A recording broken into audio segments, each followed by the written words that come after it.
Hi, by way of introduction, my name is Luke Ward and I work for a charity which provides services for people who are on the autism spectrum. And I also am currently a student and studying a master's in applied psychology. And as part of that, I'm looking to create awareness for people with autism spectrum disorder to try and increase inclusivity in terms of society, whether it be in the community setting or in the workplace. And today I'm lucky enough to be talking to somebody who's very experienced in that field. Her name is Grainne Sexton, and I'll just hand over to Grainne now to give a brief introduction to talk about herself. Hi Luke, I'm Grainne. I'm the Director of Practice in Gheel Autism Services, and I've been there for almost 11 years. So in that space, I suppose we've really seen how so many things have changed with our understanding of autism, and then obviously the autistic perspective as well, and how important that is for us as to be able to provide, really relevant, suitable supports to people. So it's a kind of a journey that we're on and keep going in terms of how we provide supports, but we can really see that it's changed so dramatically over the time frame, and that we understand that there's a need, I suppose, for videos like this to demonstrate that it's not just a cohort of people that need to understand autism. It's everybody needs to understand autism in order for there to be kind of real inclusivity in society. Yeah. Oh, absolutely. And I think it's constantly evolving in terms of people's understanding. And I think the awareness is definitely coming. But I know even from my own experience, I'm new into the industry, and I've already seen that a lot of the preconceptions I would have had before I started in the industry, they've already been shattered. I mean, I've worked with people who are extremely sociable, and I just wouldn't have expected to see that with people with autism. And it's so surprising to see how much they want to be a part of society. And I think it is something now that we're starting to see that, especially now coming out of the pandemic, that there's opportunities for people to move back into the community setting and out into the workplace and into the education space. And I think it's about just creating awareness for the small accommodations that may need to be made, so that the transition for those people into those settings, is easier. Yeah, and in Gheel we say when you meet one person with autism, you've met one person with autism, and that's a real cliche, but it has so much relevance because everybody's unique, everybody's an individual. Being tied together by a label is the same as comparing me to every other female that has brown hair.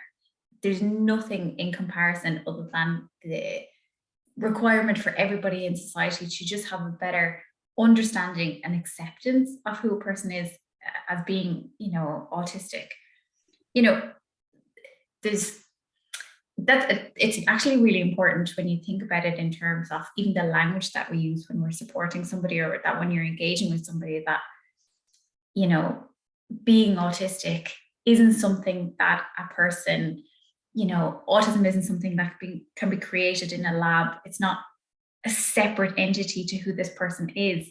It is it is part of the personality. It's a real identity first movement that's coming through, that people have this autistic pride around who they are, and that the requirement for reasonable accommodations so that they can live lives of their choosing in societies, just requires for everybody to have a little bit of awareness and understanding and acceptance of who that person is. When you said about reasonable accommodations, sometimes they're so minimal that it's just about asking a person what's going to make this work for them. That's a really important part of, any engagement with anybody, is making sure that everybody, is happy with what they're doing and where they're going. Yeah, and I think it's very much individualized in the sense of the accommodations that one person requires could be very different to the next. And I think that's the importance of focusing on the individual aspect. And that's something that we're starting to see in terms of the practice in the industry, that it's, we would have everything individualized towards their needs, and everyone who's working around them should be fully aware of how best to meet their needs. And I think that's something that's really helping in terms of consistency and in terms of tailoring things towards the individual. Yeah, You have to, I know it's another cliche, this idea of person-centeredness, but it couldn't be more relevant now than ever before, that we see that individual needs, when they're met, there's actually a massive reduction in support. So if you imagine, if you identifying support needs for a person and putting in, you know, support provisions or reasonable accommodations to be able to access the community, might actually mean that a person doesn't need a physical presence with them.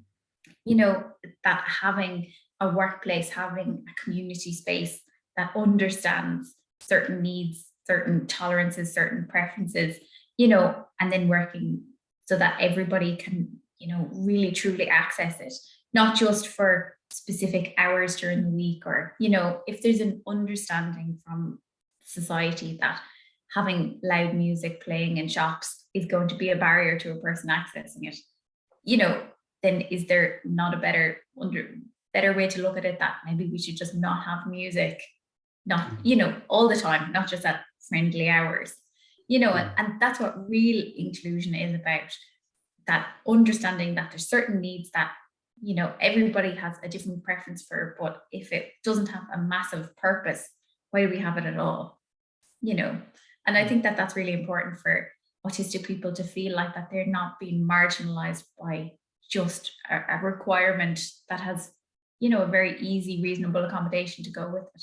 Yeah, oh, absolutely. Yeah. And I think I know that's something that you started to see. There was a certain department store which recently had a certain time of the week where they will have, you know, they will be more autism aware or autism friendly. As you said, the musical will be quieter. But it is, why not in terms of, you know, disability access? I mean, it should be accessible like that all the time across any community setting. It should always be accessible for people with disability, you know, and I think to factor in the sensitivities of autism is important. Yeah, and it's about moving past awareness to acceptance. Yeah.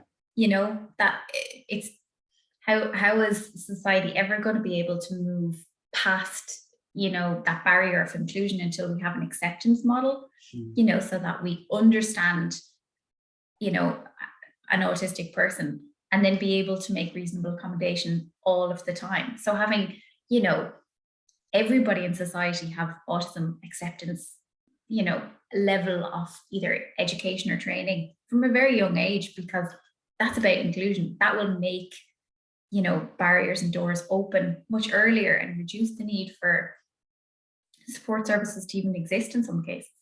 Yeah. You know, there's lots of people that end up in a support service or in a cycle of, you know, requiring additional, you know, whether it be a support staff to be with them at certain hours in the day, purely because the community wasn't built to, you know, to permit this person to have free flow access. Yeah, and I think even when you're thinking about it now, you know, in the likes of school settings, that I suppose that there's still some form of segregation, that they should be working more towards maybe an integrative process where there's maybe more SNAs available, so that, you know, it isn't like somebody's in a different school because they have different needs, that they can all be accommodated together within the same environment. So there's no differences then. You know, the people are maybe coming through the education system playing in the yard together and in the same classrooms potentially, you know, so that there isn't that sense of difference. You know, people know it from a young age as they grow up, that the awareness of that people are different. You know, we're all on a spectrum at some point. Yeah, we have a really good example of where we're working with a school at the minute, not with the autistic classes, but actually with the classes with all of the rest of the school. And this idea that it's just an acceptance of why a person likes to spin, or why a person has a preference for, you know, wearing a particular jumper. And you find that at that age, that's where you really can kind of target, you know, this idea of barriers being created. Because kids kind of just say, oh, that's why Jim likes orange, or that's why we can't have nuts in school, you know, and you're actually targeting at a stage where it's just going, oh, okay, we'll just turn off the music then, if that's what somebody likes. And you know, that's what creates an awareness and an acceptance at such an early age that people then carry into adulthood, as opposed to us trying to always have in the back foot to have these reasonable accommodations where, you know, possibly just a little bit of an acceptance would be, you know, at the same benefit for that person. Yeah, I think that's like, it's like getting to a point where the norm just becomes inclusive from a young age, going through the systems, and that does sound great. And I think what I'm looking at in particular at the moment is in terms of inclusivity in the workplace, you know, seeing, trying to see that, you know, educate the organizations towards, you know, the benefits for inclusivity in their job, not just for the people coming in who may have ASD, but for the people who will then be surrounded by, who weren't brought up in that way, that they were surrounded by people, or they were in environments that included people with autism, so that they can see the benefits of working together in an inclusive workplace environment. Absolutely. You know, there is so many places where having an autistic perspective on something could be such a benefit for people that we can't always look at it in terms of, you know, the requirement to be, you know, to look at reasonable accommodations. We equally have to look at the benefits that having an autistic person in the workplace can bring to so many industries, so many positions, as well as like what we talked about, you know, enriching everybody's experience of inclusion. You know, you don't have to have a diagnosis to have, you know, a preference for something, or, you know, for you personally to be able to, you know, like to sit in a certain seat. You know, it doesn't always have to marry with what you have a diagnosis of or not. You know, and if we start to have this acceptance model of each individual for who they are, for their talents, for, you know, there's actually a movement called the neurodiversity affirmative movement, where you're actually looking at the strengths of an autistic person, not just the deficits. Yeah. And using that model, that you're really looking at what can we as an organization gain from having an autistic person employed with us. Yeah, and I think that's the key, is to focus on the strengths. And once you individualize it in terms of create the awareness within the organization, individualize it, the right job for the right person, the right fit, and you know, once you have that fit and they're in the right job and they can complete that task, they will see that there will be a real value. You know, it won't be about ticking a box for an organization. They will see that this person is right for this job and this role in here, and we will suit it to their sensitivities. And I think you can see that, you know, we know from what we see that the capabilities, and you know, I'm often, you know, impressed and surprised about what the guys that we support can do. And I think it's about, you know, finding the right job for their strengths. Definitely. That's always what it is. And finding the right culture that fits each person, whether you have a diagnosis of autism or not. Yeah. It's about, and if we create a community, a culture of acceptance, of, you know, this idea of neurodiversity as opposed to difference and deficit model, then what we're creating is a future for opportunities, so that support services like what we work in doesn't need to constantly fight and advocate for people to just have access to everything that's available in the communities. And you find that if we change that narrative away from our belief of autism as something to be, you know, sympathized with, or for people to be looked at, you know, differently, to one off where we understand and we have a real true belief that an autistic person is just a human. That's something that we're in common regardless, you know, and seeing the person for just what they want to achieve in their lives, that would make everything so much easier for everybody, you know? Absolutely.